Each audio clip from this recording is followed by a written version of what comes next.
बिहार विधानसभा चुनाव को लेकर प्रथम चरण के मतदान के लिए नामांकन की अंतिम तिथि समाप्त हो चुकी है और अब 20 अक्टूबर को नामांकन के दूसरे चरण के नामांकन की अंतिम तिथि है, वह भी जल्दी ही समाप्त हो जाएगी।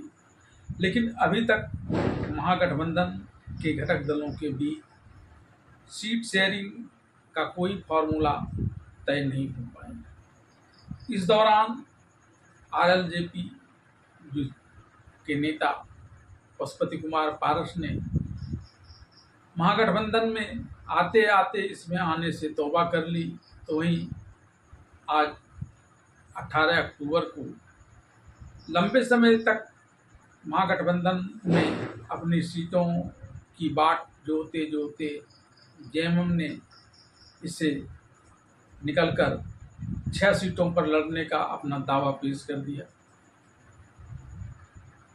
इसके बावजूद जो प्रमुख घटक दल महागठबंधन में बचे हुए हैं, खासकर आरजेडी और कांग्रेस, उनके बीच अभी भी सीटों को लेकर किचकिच चल रहा है। बावजूद इसके महागठबंधन दल के प्रमुख घटक दलों के नेता सब कुछ ठीक ठाक होने की बात कर रहे हैं और एनडीए पर यह आरोप लगा रहे हैं कि उसके अंदर भले ही सीटों का बंटवारा हो गया है, लेकिन अंदर ही अंदर भीतरघात का खेल चल रहा है और मेरे यहाँ कोई भीतरघात नहीं है, क्योंकि यहाँ तो अभी सीट का बंटवारा ही नहीं हुआ है।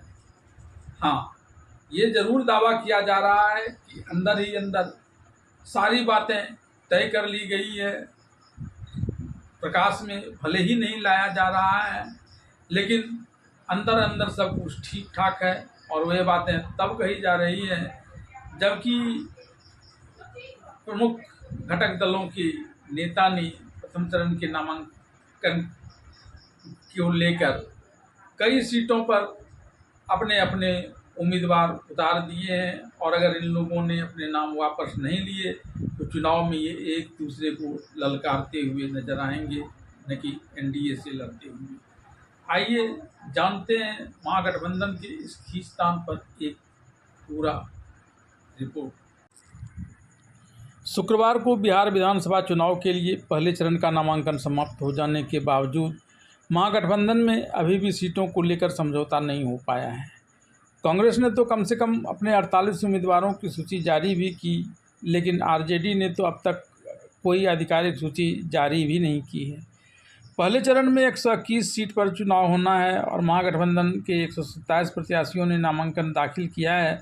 ऐसे में सवाल यह उठता है कि आखिर पेच कहां फंसा है और अगर इस पेच को सुलझाया नहीं गया तो क्या महागठबंधन टूट की ओर नहीं बढ़ जाएगा। बिहार विधानसभा चुनाव में पहले चरण का मतदान 6 नवंबर को होना है, जिसके लिए नामांकन की प्रक्रिया समाप्त हो गई है।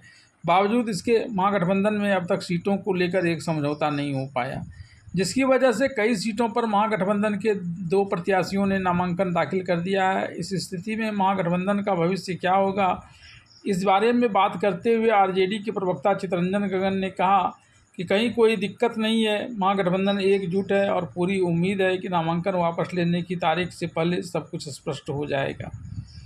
उन्होंने कहा कि कुछ सीटों पर महागठबंधन में कुछ अस्पष्टता है, लेकिन बातचीत हो रही है और सब कुछ ठीक हो जाएगा। जिन सीटों पर 2-2 प्रत्याशियों ने नामांकन दाखिल कर दिया है, वहां से नाम वापसी होगी और जिस उम्मीदवार की जीत की संभावना ज़्यादा होगी वही चुनावी मैदान में रहेगा।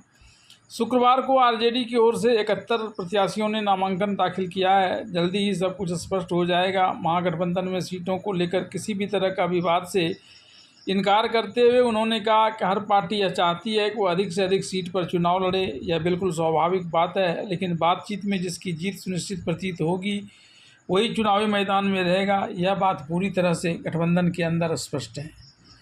महागठबंधन में सीट शेयरिंग को लेकर कोई विवाद नहीं है, बात पूरी तरह बन चुकी है और जल्दी ही सारी जानकारी सामने आ जाएगी। ये बातें कांग्रेस पार्टी के प्रवक्ता राजेश राठौर ने कही। उन्होंने कहा कि सीटों के आदान प्रदान पर बात चल रही है। पहले चरण के नामांकन में Congress, RJD, CPI, VIP, CPM सभी पार्टियों के उम्मीदवारों ने नामांकन किया है। हमारे बीच कोई विवाद नहीं है, कुछ बातें हैं जो 2-1 दिन में निपट ली जाएगी, उसके बाद आधिकारिक सूची सामने आ जाएगी। महागठबंधन पूरी तरह से एकजुट है, कहीं इसके अंदर किसी प्रकार का कोई विवाद नहीं है। महागठबंधन के घटक दल आरजेडी और कांग्रेस भले ही यह दावा कर रहे हैं कि उनके बीच सब कुछ ठीक ठाक है, लेकिन सीट शेयरिंग पर अब तक बात न बनना यह साबित करता है कि अंदरूनी खींचतान जारी है। पहले चरण में 121 और दूसरे चरण में 122 सीटों पर मतदान होना है। 122 सीटों के लिए भी नामांकन की प्रक्रिया सोमवार 20 अक्टूबर को समाप्त हो जाएगी। जो स्थिति नज़र आ रही है उसमें आरजेडी, कांग्रेस, सीपीआई, सीपीएम और वीआईपी से मिलकर बने महागठबंधन को अभी भी कई सीटों पर सहमति बनानी है। गौरतलब है कि अभी तक महागठबंधन में सीट शेयरिंग पर बात ही नहीं बन पाई है। इस दौरान कई बार महागठबंधन के अंदर समझौता हो जाने की खबरें सामने आई और बिना सीट शेयरिंग की लिस्ट आए ही खत्म हो गई। इस बीच प्रथम चरण के नामांकन की अंतिम तिथि समाप्त हो चुकी है और अब 20 अक्टूबर को दूसरे चरण के चुनाव के नामांकन की अंतिम तिथि भी समाप्त हो जाएगी, वह भी अब ज़्यादा दूर नहीं। इसके बावजूद घटक दल के बड़े नेता गठबंधन में एकजुटता होने का दावा कर रहे हैं। भले ही प्रथम चरण के 121 सीट पर महागठबंधन के 127 प्रत्याशियों ने नामांकन कर दिया है। आपसी तनाव की वजह से कांग्रेस और आरजेडी ने वैशाली और लालगंज सीट पर अपने अपने प्रत्याशी खड़े कर दिए हैं। दोनों दलों के उम्मीदवारों ने शुक्रवार को अपना अपना पर्चा दाखिल किया है। इसी तरह बछवाड़ा, बिहार शरीफ और राजापाकर सीट पर सीपीआई और कांग्रेस ने अपने अपने प्रत्याशी उतारे हैं। मुंगेर के तारापुर सीट पर वीआईपी और आरजेडी दोनों के उम्मीदवारों ने पर्चा भरा है। वाम दल के 23 उम्मीदवारों ने पर्चा दाखिल किया है। अभी की स्थिति में कुल 6-7 सीट ऐसे होंगे जहां महागठबंधन के बीच फ्रेंडली फाइट की संभावना है। मुकेश साहनी भी नाराज हैं। डिप्टी सीएम की मांग पूरी नहीं हुई तो अब वे चुनाव ही नहीं लड़कर दबाव बनाकर अभी भी अपनी आकांक्षाओं को पूरा करना चाह रहे हैं डिप्टी सीएम बनने की। कांग्रेस को भी 70 सीट चाहिए। कहने का आशय यह है कि जो महागठबंधन चुनाव से पहले बिल्कुल साथ साथ था, वो पहले दौर के नामांकन में बिखरा हुआ सा नज़र आ रहा है।